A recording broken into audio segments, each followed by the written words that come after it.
Good morning मेरे विद्यार्थियों। पिछले टॉपिक में अपन बात कर रहे थे ऑक्सीकरण अपचयन विक्रिया की। ऑक्सीकरण अपचयन विक्रिया को अपने कई प्रकार से परिभाषित किया था, जिसमें सबसे पहला अपने पास था ग्राफ किसके आधार पर, O2 के आधार पर। दूसरा था अपने पास हाइड्रोजन के आधार पर। तीसरा था अपने पास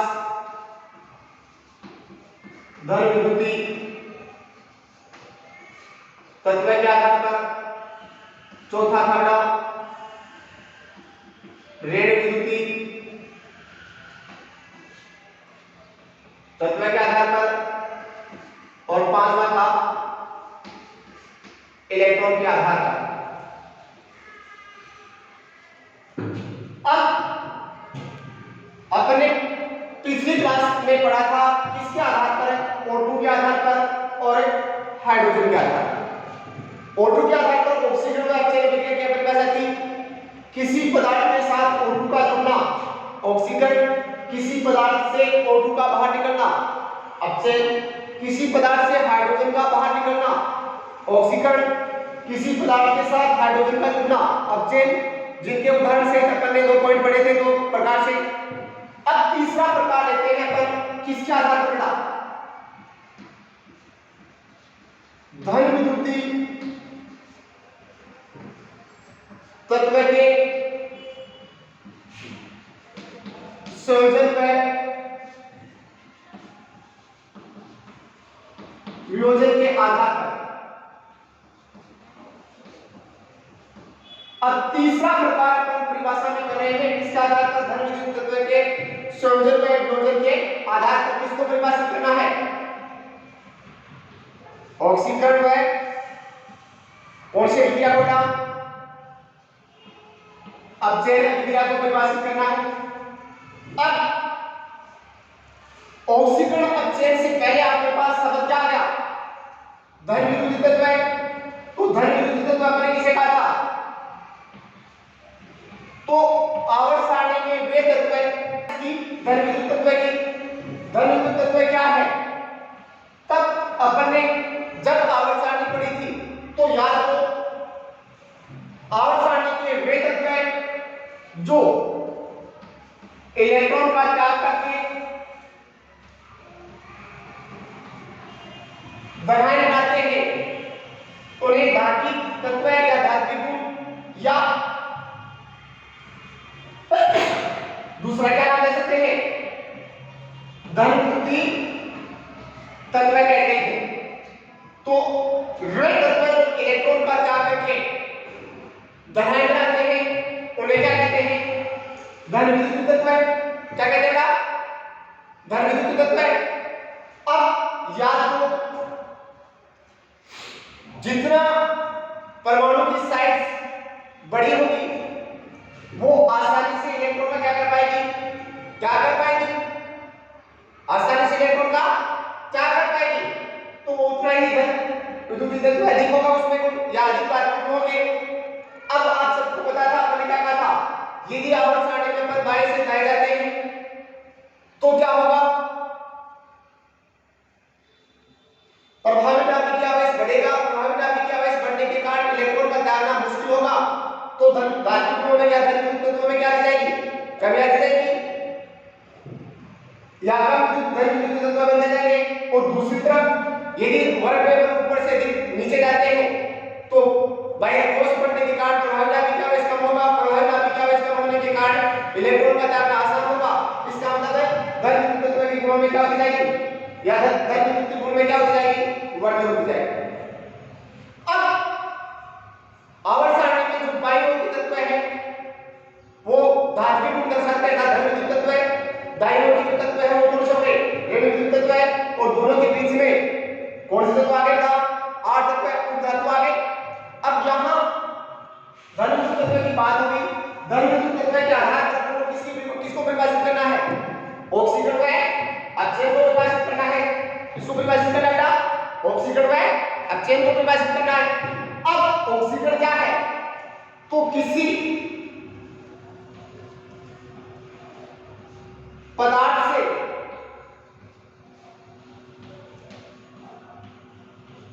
धन विद्युतीय तत्व का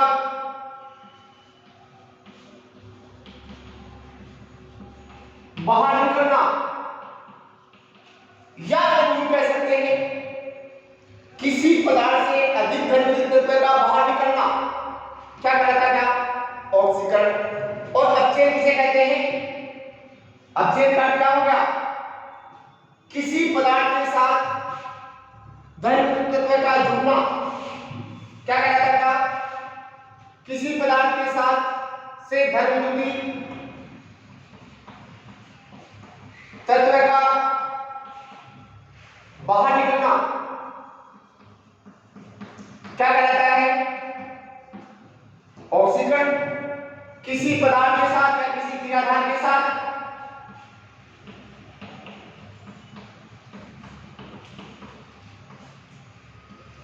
धन विद्युतीय तत्व का जुड़ना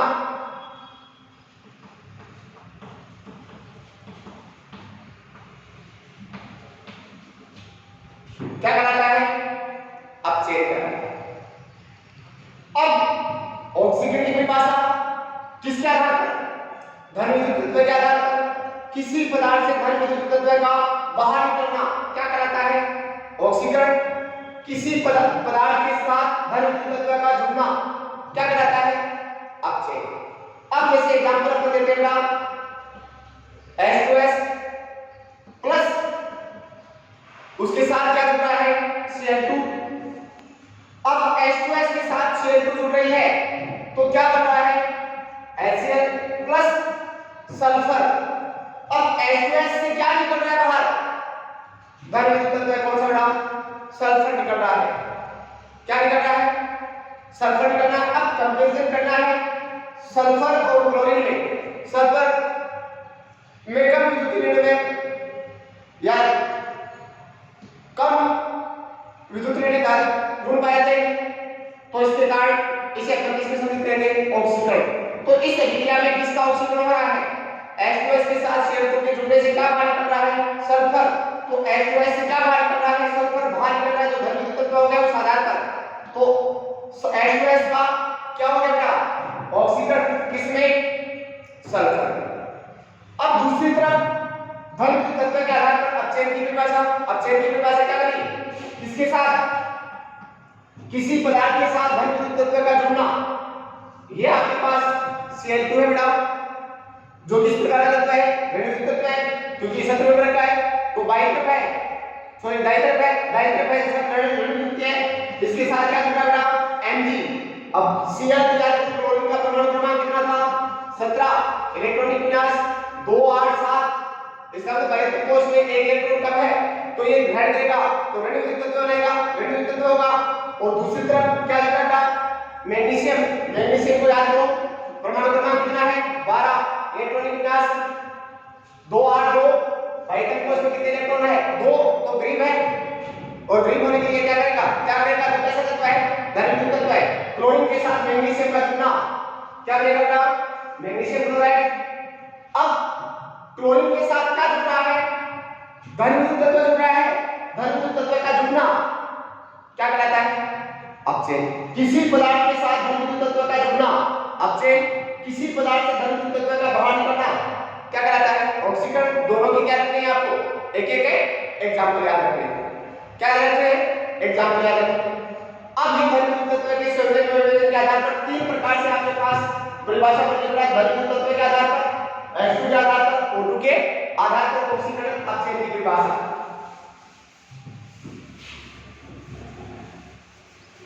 अब इसके पश्चात चौथा प्रकार बनता है किसके आधार पर? ऋण विद्युतीय तत्व के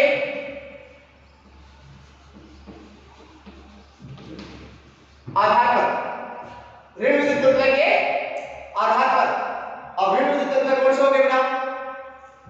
तो वे तत्व जो इलेक्ट्रॉन को क्या करते हैं, त्याग करते हैं, सॉरी वे तत्व जो इलेक्ट्रॉन को ग्रहण करते हैं वो तत्व कौन से कहलाते हैं, ऋणात्मक तत्व।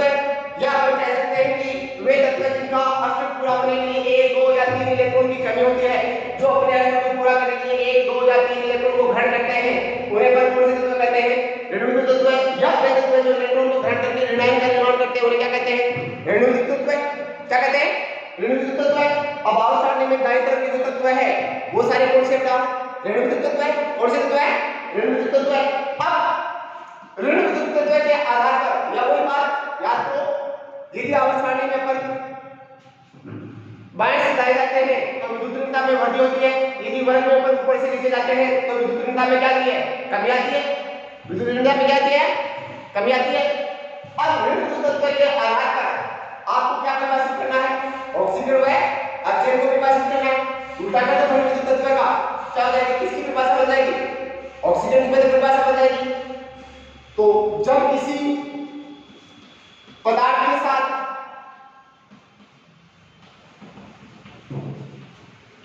ऋणात्मक तत्व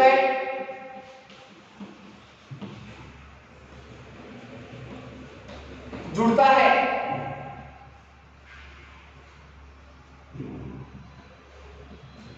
तो क्या कहलाता है, ऑक्सीकरण। किसी पदार्थ के साथ ऋणात्मक तत्व का जुड़ना, ऋणात्मक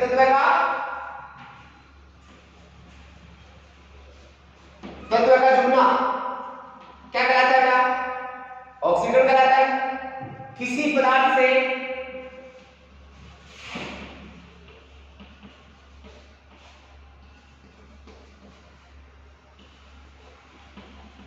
ऋणात्मक तत्व का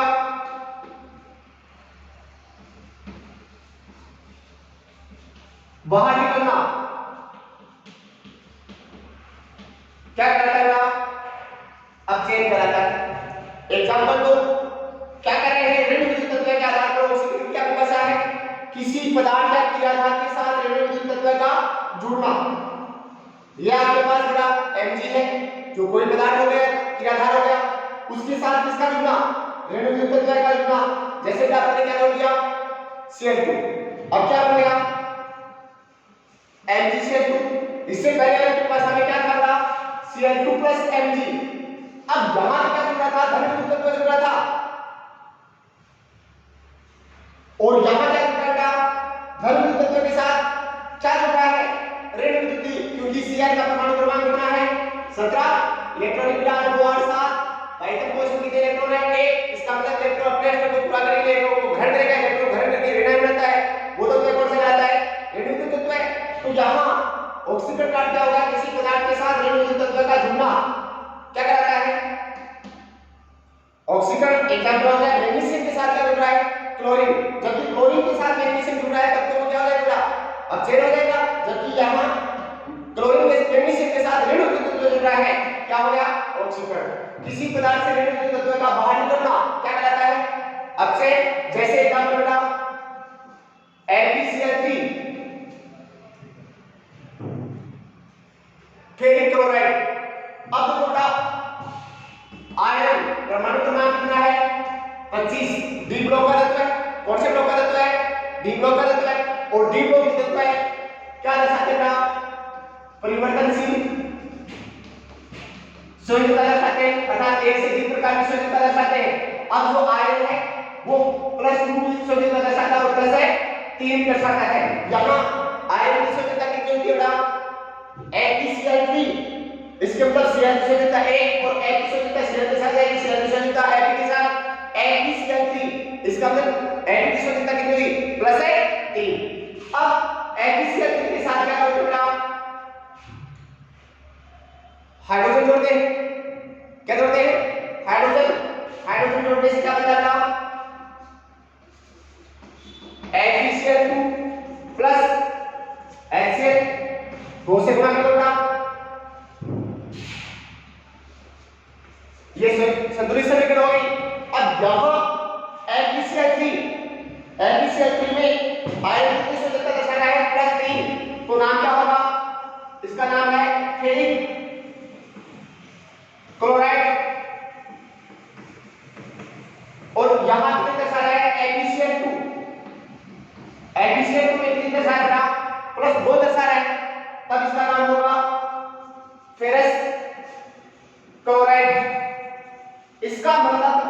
FeCl3 से FeCl2 बन रहा है, तो क्या कम हुआ है? Cl कम हुआ है, क्लोरीन कम हुआ है, और क्लोरीन कैसा तत्व है? ऋणात्मक तत्व है, तो ऋणात्मक तत्व का बाहर निकलना क्या कहलाता है? अपचय। क्या कहलाता है? अपचय। ध्यान रखना बेटा, क्या कहा था जब आपने आवर्त सारणी पढ़ी थी, उस आवर्त सारणी में आपके पास संयोजकता आएगा या तो फर्स्ट एंड सेकंड वर्ग S ग्रुप के तत्व है, फर्स्ट वर्ग की संयोजकता +1, सेकंड वर्ग की संयोजकता +2, तेरहवें वर्ग की जो पी ग्रुप के तत्व है 13वें से लेकर 18वें तक, 13वें से लेकर 18वें तक पी ग्रुप के तत्व है, 13वें वर्ग की संयोजकता तत्व है +3, 14वें वर्ग की संयोजकता ±4, 15वें वर्ग की -3, 16वें वर्ग की -2, 17वें वर्ग की -1 और 18वें वर्ग की क्या की संयोजकता 0। अब इसके पश्चात आपके पास तीसरे वर्ग से लेकर 12वें वर्ग तक कौन से तत्व आए थे? बी ब्लॉक के तत्व आए थे, और ये बी ब्लॉक के तत्व है संक्रमण तत्व कहलाते हैं, जो परिवर्तनशील संयोजकता दर्शाते हैं। परिवर्तनशील संयोजकता का अर्थ है एक से अधिक प्रकार की संयोजकता दर्शाते हैं। अब एक से अधिक प्रकार की संयोजकता दर्शाते हैं, इसका मतलब जैसे आयरन है वो +2 भी दर्शाता है और +3 भी दर्शाता है। अब यदि कोई तत्व है दो या दो से अधिक प्रकार की संयोजकता दर्शाता है या दो प्रकार की संयोजकता दर्शाता है, तो सदैव ध्यान रखना बेटा, ज्यादा संयोजकता के लिए शब्द काम लेते हैं इक और कम संयोजकता के लिए काम लेते हैं अस। अब यहां FeCl3 है, इसका मतलब इसमें आयरन की संयोजकता +3 है और क्लोरीन की संयोजकता -1 है, तभी तो जबरदस्त बना करते हैं, तभी तो अपने पास FeCl3 आता है। अब इसका नाम क्या होगा? ज्यादा लिखिए फेरिक इक, फेरस प्लस फेरिक क्लोराइड, और यहां ये दर्शाया है दो तीन से क्या होगी? कम के लिए शब्द क्या आएगा? अस, तो क्या आ जाएगा? Ferrous chloride. लेकिन ये एग्जांपल किसका बन गया? अपचयन का बन गया, क्योंकि यहाँ FeCl3 है और यहाँ FeCl2 है, इसका मतलब यहाँ से क्या बाहर निकला है? क्लोरीन परमाणु बाहर निकला है, और क्लोरीन किस प्रकार का तत्व है? ऋणात्मक तत्व है, ऋणात्मक तत्व है, इसका मतलब है क्या करेगा? अपचयन। अब अपने इस प्रकार कितने प्रकार से? 4 प्रकार से किसकी परिभाषा बता दीजिए? ऑक्सीजन है, अपचयन की परिभाषा बताइए कितने प्रकार से? 4 प्रकार से। इन 4 तत्वों को यदि अपन एक साथ जोड़े तो अपने पास ऑक्सीजन अपचयन की क्या परिभाषा निकलती है? तो इन 4 तत्वों के आधार पर ऑक्सीजन व अपचयन की क्या परिभाषा निकलती है? ऑक्सीजन का क्या है? किसी पदार्थ के साथ ऑक्सीजन व ऋण विद्युती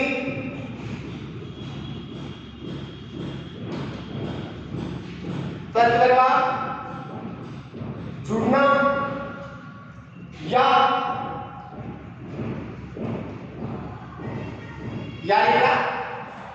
वह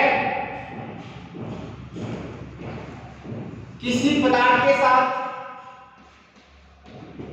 पदार्थ से हाइड्रोजन व धन विद्युतीय तत्व का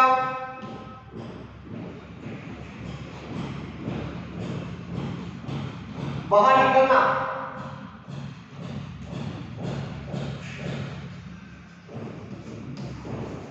क्या कहलाता है बेटा? ऑक्सीजन कहलाता है। चारों तत्वों को अपन साथ जोड़ रहे हैं, तो साथ जोड़ने से ये परिभाषा बन गई, और अपचयन की क्या परिभाषा बन गई बेटा? किसी पदार्थ के साथ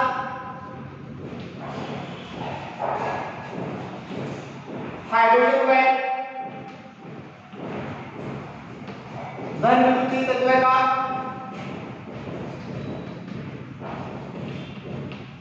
जुड़ना व ऑक्सीजन व ऋण विद्युतीय तत्व का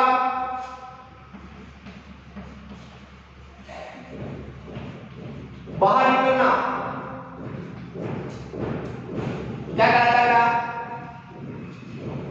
अपचयन कराता है। अब चारों परिभाषा चारों पॉइंटों को एक साथ दिया, चारों पॉइंटों को एक साथ दिया। क्या कहा मैंने सबसे पहले परिभाषा में, देखो किसी पदार्थ के साथ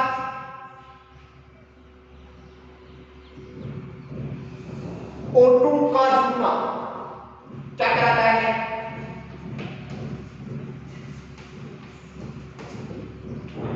ऑक्सीकरण।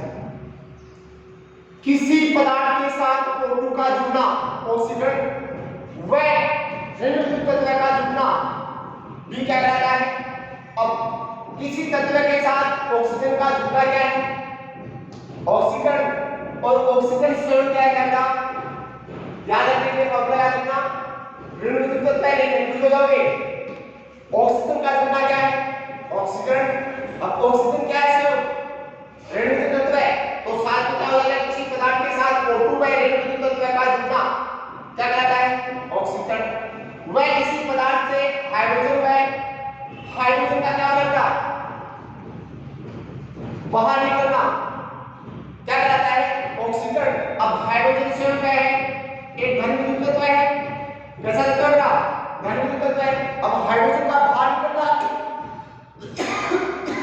ऑक्सीकरण कहलाता है, तो घनीभूत तत्व का बाहर निकलना भी क्या करेगा?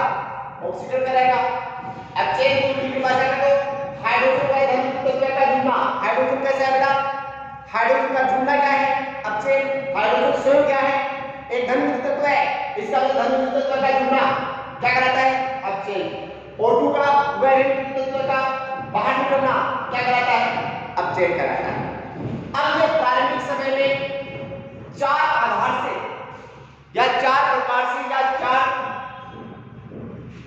तत्वों के आधार पर ऑक्सीकरण व अपचयन को परिभाषित किया जाता था, लेकिन वर्तमान समय में जिसके आधार पर इलेक्ट्रॉन के आधार पर भी ऑक्सीकरण व अपचयन को परिभाषित किया गया है। तो अब अपने पास पांचवा प्रकार बन रहा है, कौन सा?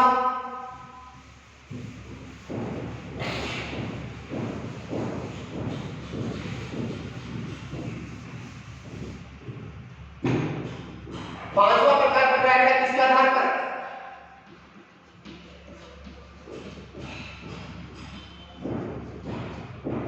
इलेक्ट्रॉन के आधार पर। किसको परिभाषित करना? ऑक्सीकरण व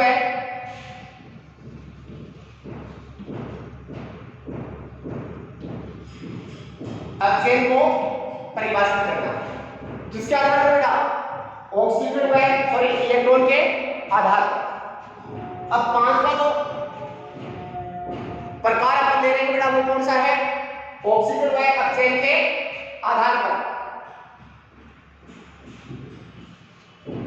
इलेक्ट्रॉन के आधार पर।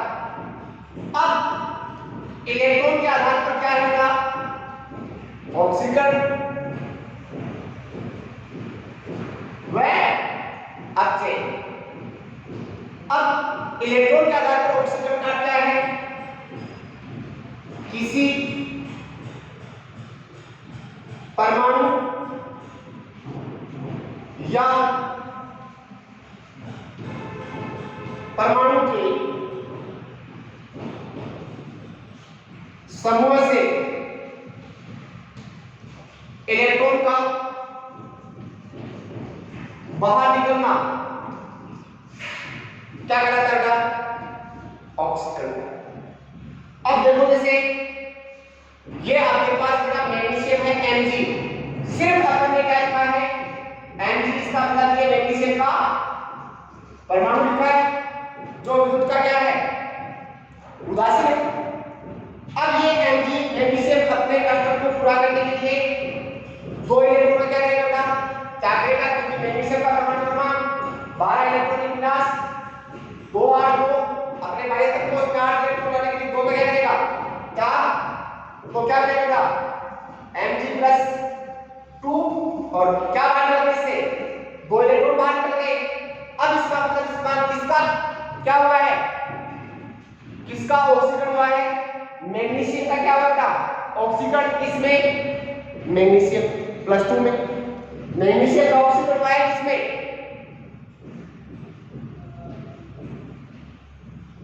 मैग्नीशियम में।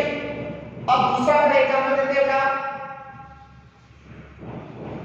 NaO2 तो दूसरा एग्जांपल पर लिख देते हैं आयरन। अब आयरन का परमाणु क्रमांक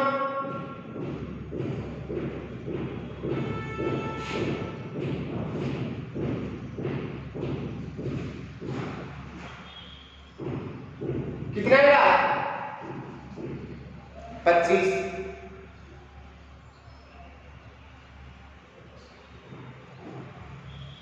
सॉरी 26 कितना बेटा 26 इलेक्ट्रॉनिक विन्यास निकालो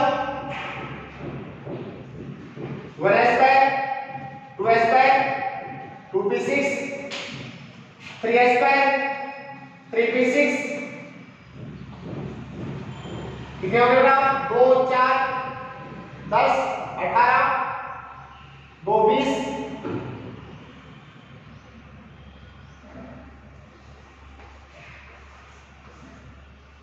3d6। अब ये बायतन कोष के दो इलेक्ट्रॉन का क्या करेगा तो क्या हो जाएगा बेटा समझता है कि +2 क्या बन जाएगा Ag+2। अब डी ब्लॉक का तत्व है परिवर्तनशील संयोजकता दर्शाएगा 3 भी दर्शाएगा। अब Ag+2 इसका मतलब इसके पास कितने इलेक्ट्रॉन है बेटा ये दो कम हो गए तो 24 बच गए। अब ये एक इलेक्ट्रॉन का और क्या कर दे तो क्या बन जाएगा Ag+3 ये इलेक्ट्रॉन 2 के लिए अस 3 के लिए टिक तो ये हो जाएगा आपके पास फेरस और ये हो गया इलेक्ट्रॉन जाते हैं किस में गया फेरिक में। इसका मतलब फेरस का क्या हो गया ऑक्सीजन किस में फेरिक में किस हो गया फेरिक में। अब इसके पश्चात दूसरा आपके पास क्या बन जाएगा अब चेन में देखो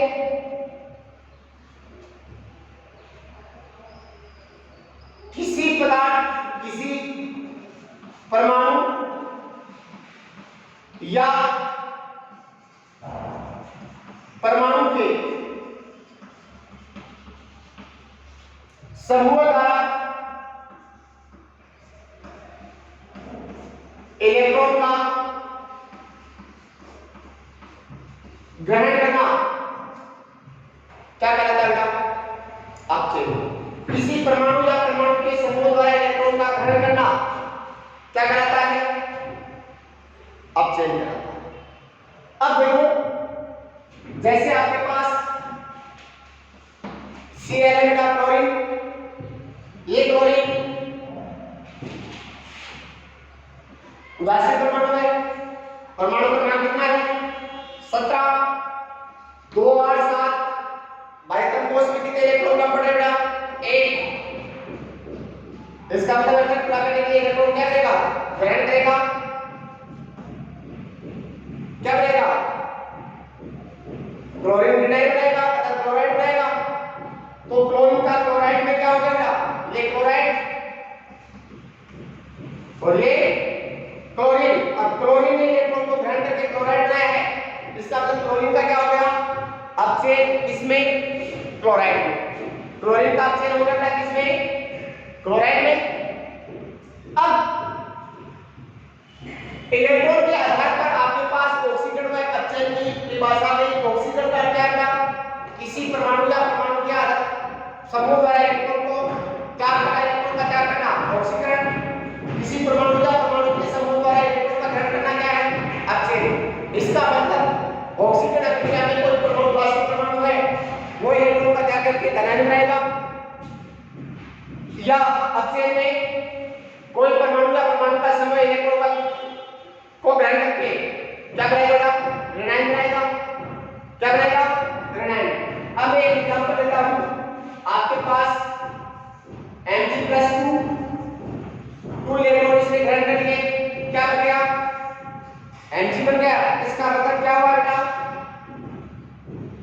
क्या हुआ है? ऑक्सीजन हुआ है ऑप्शन। अब मैग्नीशियम आयन ने इलेक्ट्रॉन ग्रहण करके Mg परमाणु बनाया है, उदासीन परमाणु बनाया है, इसका मतलब इलेक्ट्रॉन ग्रहण किया तो क्या हुआ है? अपचयन। तो इसका मतलब ऑक्सीकरण वह अपचयन अभिक्रिया है जिसमें कोई परमाणु इलेक्ट्रॉन को ग्रहण करके धनायन बनाता है या कोई ऋणायन इलेक्ट्रॉन का त्याग करके उदासीन परमाणु बनाता है या कोई धनायन परमाणु इलेक्ट्रॉन का त्याग करके धनायन बनाता है या कोई धनायन है वो इलेक्ट्रॉन का ग्रहण करके क्या बनाता है उदासीन परमाणु। तो इस प्रकार हम कह सकते हैं कि इलेक्ट्रॉन के आधार पर ऑक्सीकरण व अपचयन एक अर्ध अभिक्रिया है जिसमें एक पदार्थ इलेक्ट्रॉन का त्याग करके धनायन बनाता है तो दूसरा इलेक्ट्रॉन का ऋणायन करके ग्रहण करके ऋणायन बनाता है। इस प्रकार जब किसी रासायनिक अभिक्रिया में ऑक्सीकरण व अपचयन दोनों सामूहिक रूप से या साथ साथ चलते हैं तो ऐसे ऑक्सीकरण व अपचयन अभिक्रिया को सामूहिक रूप से क्या कहते हैं? रेडॉक्स अभिक्रिया कहते हैं। ध्यान से दोबारा सुनो। अपन ने कहा ऑक्सीकरण व अपचयन इलेक्ट्रॉन के आधार पर अर्ध अभिक्रिया है जिसमें एक पदार्थ इलेक्ट्रॉन का त्याग करके धनायन बनाता है, इलेक्ट्रॉन का त्याग करके धनायन बनाना ऑक्सीकरण, और त्यागे गए इलेक्ट्रॉन को दूसरा पदार्थ क्या करता है? ग्रहण करता है, तो उसके फलस्वरूप क्या बनेगा? ऋणायन बनेगा। इस प्रकार जब किसी रासायनिक अभिक्रिया में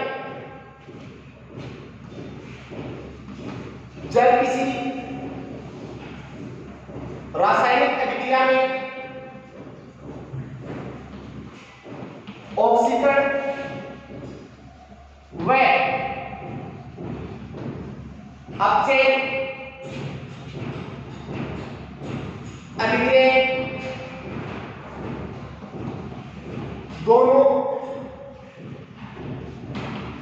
साथ साथ संपन्न होती है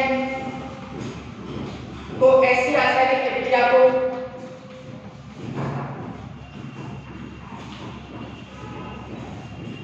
क्या कहते हैं? रेडॉक्स अभिक्रिया कहते हैं।